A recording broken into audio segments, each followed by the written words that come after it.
Sekarang masih ada enggak? Sudah enggak ada ya. Ada yang jawab masih, ada yang enggak ya. Enggak tahu saya ya. Sudah digital mungkin sekarang.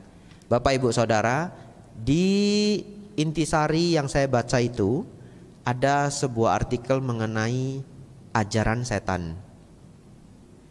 Jadi ada seorang anak umur 9 tahun, dia ikut ajaran setan ini. Keluarganya enggak tahu. Keluarganya enggak tahu dia ikut agama setan. Namanya anak umur 9 tahun, bagaimana memilih apa yang baik, apa yang tidak baik, betul ya? Akhirnya anak umur 9 tahun ini semakin belajar, dan mereka yang menganut ajaran setan ini punya kebiasaan, sampai hari ini masih ada. Kadang-kadang mereka membuat ritual dengan membunuh rusa atau hewan lainnya, sampai hari ini masih ada. Dan pembunuhannya itu mengerikan, kadang dikuliti, sangat mengerikan. Saya tidak tahu dikulitinya itu masih hidup atau tidak, tapi mereka memang mengagungkan kekejaman. Nah, setelah makhluk itu mati, nanti dibuatlah simbol-simbol setan ya. Nah, Bapak Ibu Saudara, anak umur 9 tahun ini diberi doktrin bahwa kamu tidak perlu khawatir kalau nanti kamu meninggal, masuk neraka tidak perlu khawatir. Kenapa? Karena rajanya neraka adalah pelindung kita. Nah, lucu ya doktrinnya ya. Kalau Bapak Ibu kenal sama pimpinannya neraka, berarti masuk neraka enggak ngeri lagi ya. Itu maksudnya ya. Nah, ada di sini yang kenal sama Giam Loong.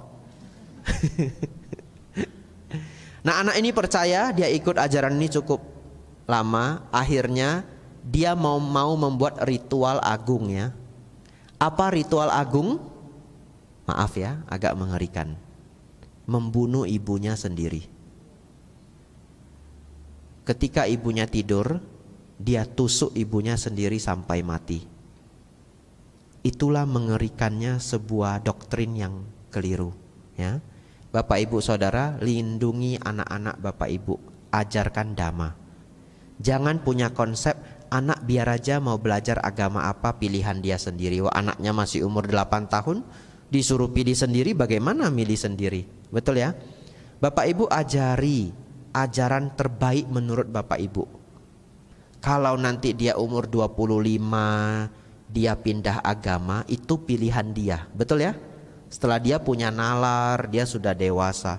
Tapi kalau umur 10 tahun tidak diajarkan dharma, berarti kita tidak melakukan tanggung jawab ya. Jangan sampai orang lain yang ngajari dia ajaran sesat ya. Ajarkanlah dia ajaran yang baik. Bapak Ibu, sampai mana kita?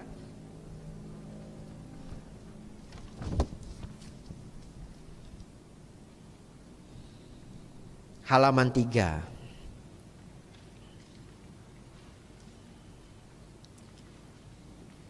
Akan saya baca dari bagaimana menurut kalian. Ketemu ya?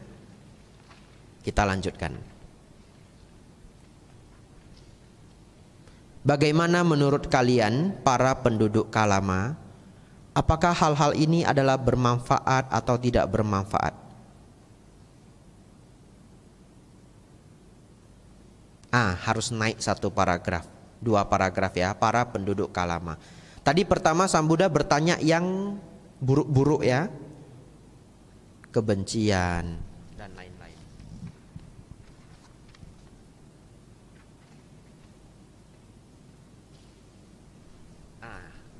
Halaman 2 masih ya.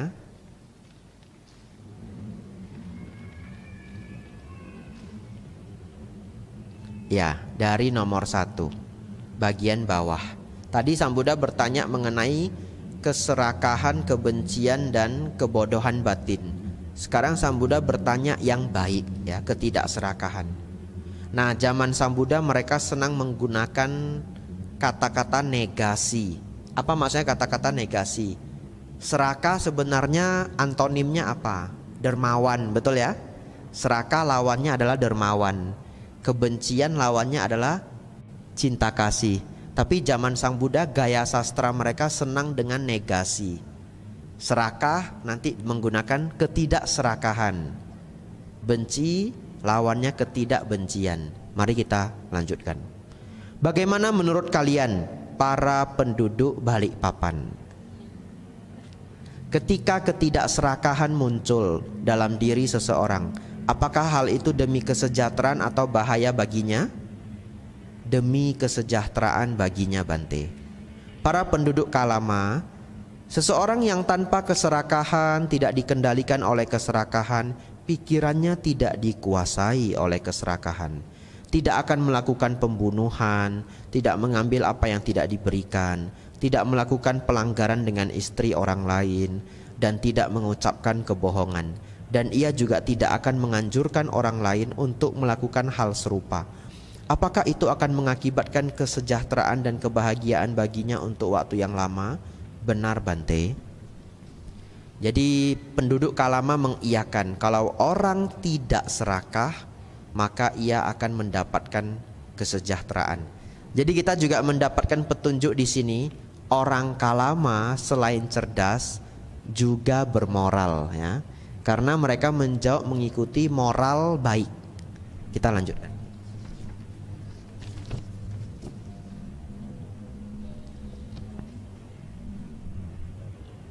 Bagaimana menurut kalian para penduduk Kalama? Ketika ketidakbencian muncul dalam diri seseorang, apakah hal itu demi kesejahteraan atau bahaya baginya? Demi kesejahteraan baginya, Bante. Para penduduk Kalama, seseorang yang tanpa kebencian, tidak dikendalikan oleh kebencian, pikirannya tidak dikuasai oleh kebencian, tidak akan melakukan pembunuhan, dan seterusnya. Dan ia juga tidak akan menganjurkan orang lain melakukan hal serupa. Apakah itu akan mengakibatkan kesejahteraan dan kebahagiaan baginya untuk waktu yang lama? Benar, Bante. Bagaimana menurut kalian para penduduk Kalama ketika ketidakdelusian muncul dalam diri seseorang? Apakah hal itu demi kesejahteraan atau bahaya baginya? Demi kesejahteraan baginya, Bante. Para penduduk Kalama, seseorang yang tidak terdelusi, ya, atau sederhananya tidak berpandangan salah, ya. Contoh pandangan salah apa? Anak kecil yang ikut aliran setan tadi, ya, berpandangan salah. Kasihan, ya, dia jadi kehilangan ibu seumur hidupnya, melakukan garuka kama, ya. Aku salah garuka kama, membunuh ibu sendiri. Padahal dia tidak paham, tapi tidak paham pun karma tetap berjalan, ya. Bapak Ibu mau percaya listrik itu bisa nyetrum ataupun tidak, Bapak Ibu colokkan tangan di lubang listrik itu tetap akan tersetrum, ya. Nggak ada istilah kan saya tidak percaya, tidak percaya listrik itu nyetrum, ya tetap mati juga, ya. Percaya tidak percaya listrik itu tetaplah nyetrum.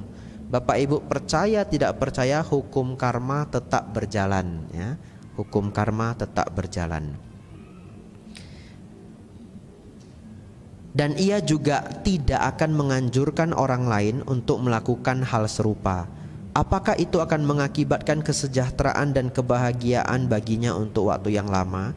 Benar, Bante. Bagaimana menurut kalian para penduduk Kalama? Apakah hal-hal ini adalah bermanfaat atau tidak bermanfaat? Bermanfaat, Bante. Tercela atau tidak tercela? Tidak tercela, Bante. Dicela atau dipuji oleh para bijaksana? Dipuji oleh para bijaksana, Bante. Jika diterima dan dijalankan, apakah hal-hal ini mengarah menuju kesejahteraan dan kebahagiaan atau tidak? Atau bagaimanakah kalian menganggapnya? Jika diterima dan dijalankan, maka hal-hal ini akan mengarah menuju kesejahteraan dan kebahagiaan. Demikianlah kami menganggapnya. Demikianlah para penduduk Kalama. Ketika kami berkata, marilah para penduduk Kalama, jangan menuruti tradisi lisan dan seterusnya.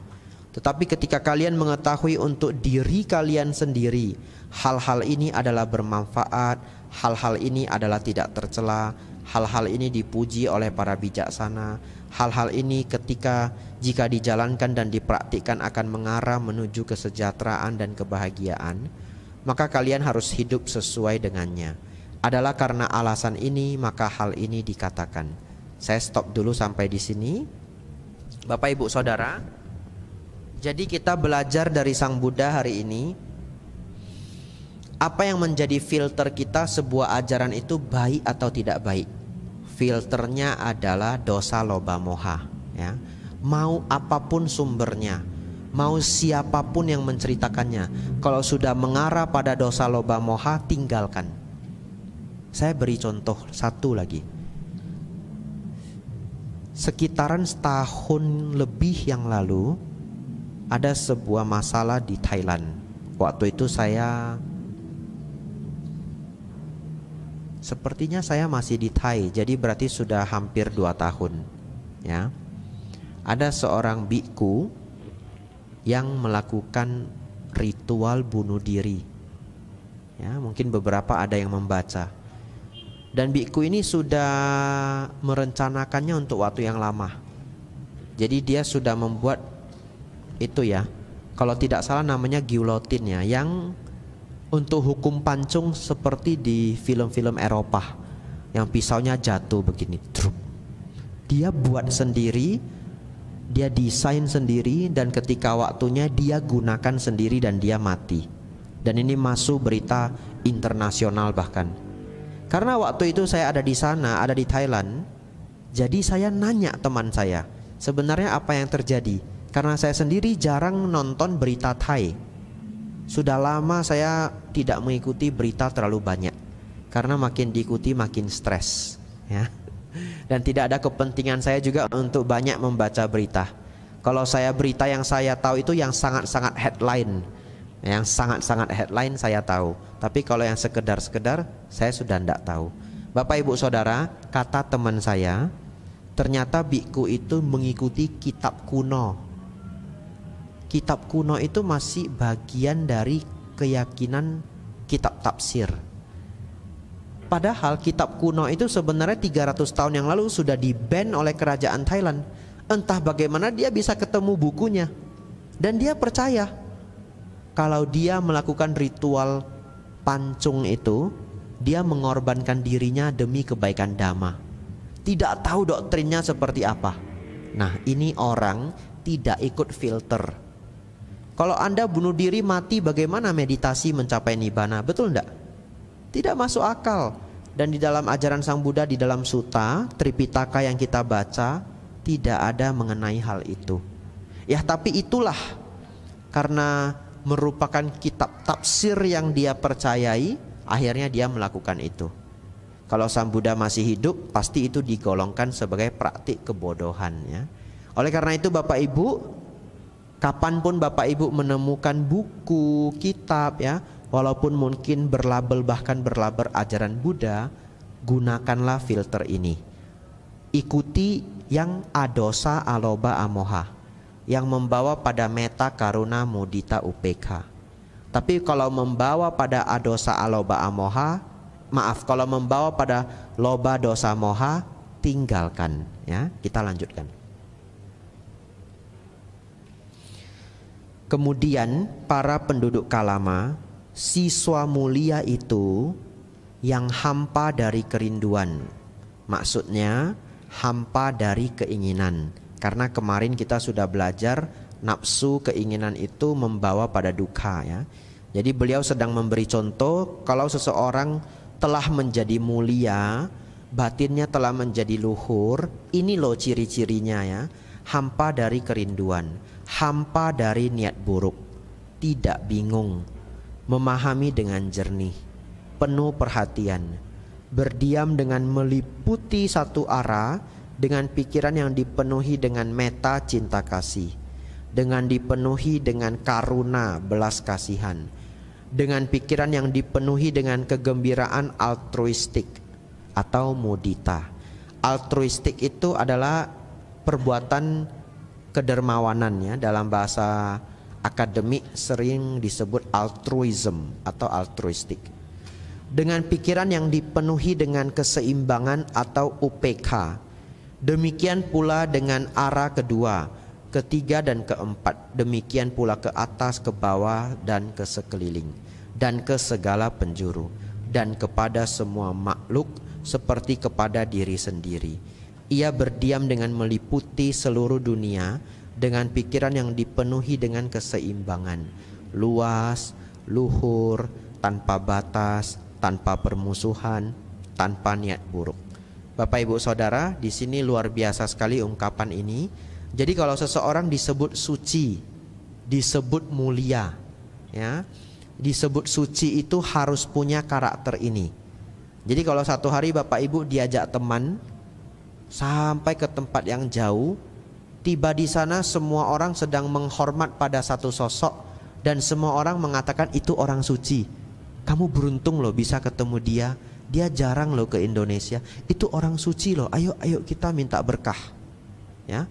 Dan sampai zaman ini hal-hal seperti itu masih ada, ya. Hanya saya tidak menyebutkan nama dan contoh karena cukup sensitif. Kalau Bapak Ibu dipertemukan dengan orang suci, lihat, ini menjadi ciri-cirinya.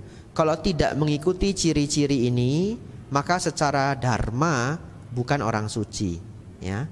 Yang pertama, hampa dari kerinduan, atau kita bisa melihat dia sedikit keinginan, ya. Hampa dari niat buruk, ya. Tidak ada ucapan, pikiran, perbuatan jahat terhadap orang lainnya. Tidak bingung, ya. Mantap dalam berpikir, memahami dengan jernih, penuh perhatian, berdiam dengan meliputi satu arah dengan pikiran yang dipenuhi dengan metta, karuna, mudita, upekha. Jadi Bapak Ibu Saudara, kalau Bapak Ibu sulit menghafal ini semua, hafal saja. Karakter dari orang suci adalah metta, karuna, mudita, upekha. Kalau Bapak Ibu ingin menjadi luhur, pelan-pelan kembangkanlah metta, karuna, mudita, upekha. Kemudian juga tanpa nafsu, tanpa kebencian dan yang lainnya. Lanjut. Siswa mulia ini, para penduduk Kalama yang pikirannya tanpa permusuhan seperti ini, tanpa niat buruk, tidak kotor dan murni, telah memenangkan 4 jaminan dalam kehidupan ini. Ini bagus sekali 4 jaminan ini, ya. 4 jaminan ini ada di mana? Halaman keempat, ya. Ya betul toh? Ini bagian yang juga sangat luar biasa, ya. Akan saya bahas setelah saya minum dulu, ya.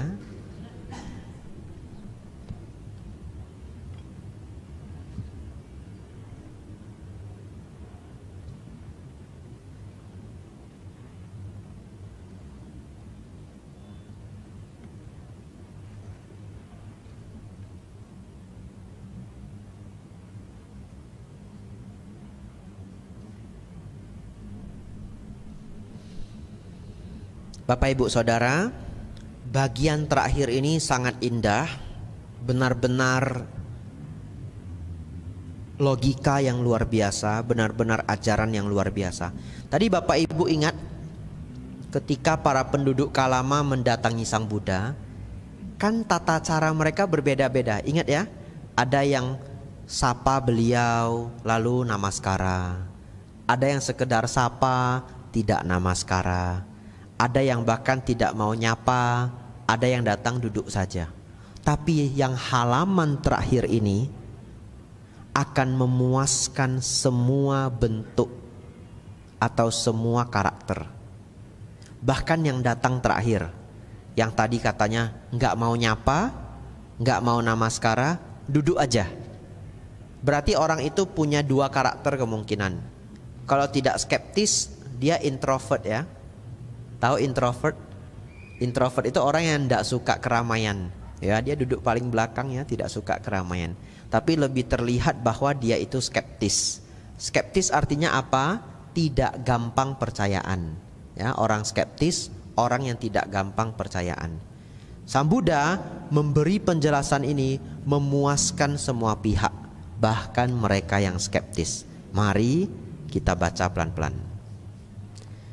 Jaminan pertama yang ia menangkan adalah sebagai berikut. Jika ada dunia lain dan jika ada buah dan akibat dari perbuatan baik dan buruk, maka adalah mungkin bahwa dengan hancurnya jasmani setelah kematian, aku akan muncul di alam tujuan yang baik di alam surga. Jaminan kedua yang ia menangkan adalah sebagai berikut. Jika tidak ada dunia lain, dan jika tidak ada buah dan akibat dari perbuatan baik dan buruk, tetap saja di sini dalam kehidupan ini, aku hidup dalam kebahagiaan, tanpa permusuhan, tanpa niat buruk, bebas dari kesulitan. Baik, saya akan jelaskan. Ini indah sekali. Bapak Ibu Saudara, kan tadi ada sekelompok orang skeptis, betul ya? Kalau saya tanya Bapak Ibu, setelah kita mati, kita terlahir kembali lagi enggak? Iya, karena kita memiliki saddah, betul ya? Kita yakin ada yang namanya punarbawa, kelahiran kembali. Kita yakin ada yang namanya 31 alam kehidupan. Tapi kalau ada orang yang enggak yakin, boleh enggak? Ya boleh ya, karena kan tadi di depan Sang Buddha mempersilahkan untuk ragu, betul ya? Dia ragu, ya boleh. Di sini luar biasanya Sang Buddha. Sang Buddha mengatakan begini, jika setelah kita mati ternyata ada kelahiran kembali, maka kita yang sudah berbuat baik ini akan terlahir di alam surga. Kita menang 1 poin, betul? Tapi kalaupun ternyata setelah kita mati tidak ada kelahiran kembali, setelah mati di end, gak ada lagi, tutup usia, beneran tutup usia, itu pun kita tetap untung, karena selama hidup kita bahagia. Kenapa? Karena tadi dijelaskan, kalau kita hidup dengan tanpa permusuhan, tanpa keserakahan, tanpa kebodohan batin, hidup kita lancar dan aman jaya, betul? Tidak banyak musuh, tidak masuk penjara, tidak dicurigai orang, tidak dituduh, apapun yang dilakukan lancar, punya nama baik, dihargai, dihormati, punya teman baik, dan seterusnya. Bapak Ibu Saudara, kalaupun tidak ada kelahiran kembali, kita tetap untung, betul? Jadi sederhananya satu paragraf ini sederhananya begini. Bagi mereka yang baik, mengembangkan adosa alobama amoha, kalau ternyata tidak ada kelahiran kembali, dia untung 1 poin. Kalau ternyata ada kelahiran kembali, dia untung 2 poin. Kita lanjutkan. Jaminan ketiga yang ia menangkan adalah sebagai berikut. Seandainya kejahatan menimpa si pelaku kejahatan, maka karena aku tidak bermaksud jahat terhadap siapapun, bagaimana mungkin penderitaan menimpaku? Aku tidak melakukan perbuatan jahat. Jaminan keempat yang ia menangkan adalah sebagai berikut. Seandainya kejahatan tidak menimpa si pelaku kejahatan, maka di sini aku akan melihat diriku dimurnikan dalam kedua hal. Ini sama dengan, sangat mirip dengan penjelasan yang di atas tadi. Hanya bedanya adalah jikalau kelahiran kembali itu sebenarnya tidak ada, kita pun bebas dari akibat kejahatan, betul ya? Tapi kalau ternyata akibat kejahatan itu benar-benar ada dan kelahiran kembali itu ada, maka kita terbebas dari alam neraka. Jadi Sang Buddha mengatakan kita menang 4 poin. Ini disebut jaminan, apa istilahnya? 4 jaminan ya. Betul ya, memenangkan 4 jaminan. Beberapa kali Sang Buddha menggunakan istilah ini untuk memberi penjelasan kepada orang yang skeptis. Saya pribadi pernah ketemu orang yang skeptis, dan dia kenal baik dengan saya sebelum saya menjadi biku. Dan dia tanya saya begini, apa manfaatmu jadi biku? Kalau ternyata agamanya nggak benar gimana? Ya, dia nanya saya seperti itu. Bapak Ibu, saya menjawab apa? Sejauh ini saya menjadi biku bahagia. Jadi benar nggak benar saya nggak rugi. Saya jawab begitu ya. Nah, ini jawaban untuk dia. Jadi kalau bertemu orang skeptis, kita menggunakan logika orang skeptis. Kalau selama saya menjadi biku tidak menderita, kulit saya tidak sakit, mental saya tidak sakit, berarti kan saya tidak ada rugi ya. Tapi kalau ternyata kelahiran kembali itu ada, saya menang jackpot Bapak Ibu. Betul ya? Karena saya sudah menjaga sila dengan sedemikian baik dan selalu mengajarkan orang lain, ayo mari rajin berbuat baik. Bapak Ibu Saudara, ini analogi atau penjelasan Sang Buddha yang sangat saya sukai. Nanti kalau Bapak Ibu senang dengan bagian ini, pulang dibaca-baca lagi ya. Kita lanjutkan. Sudah mau habis ini ya.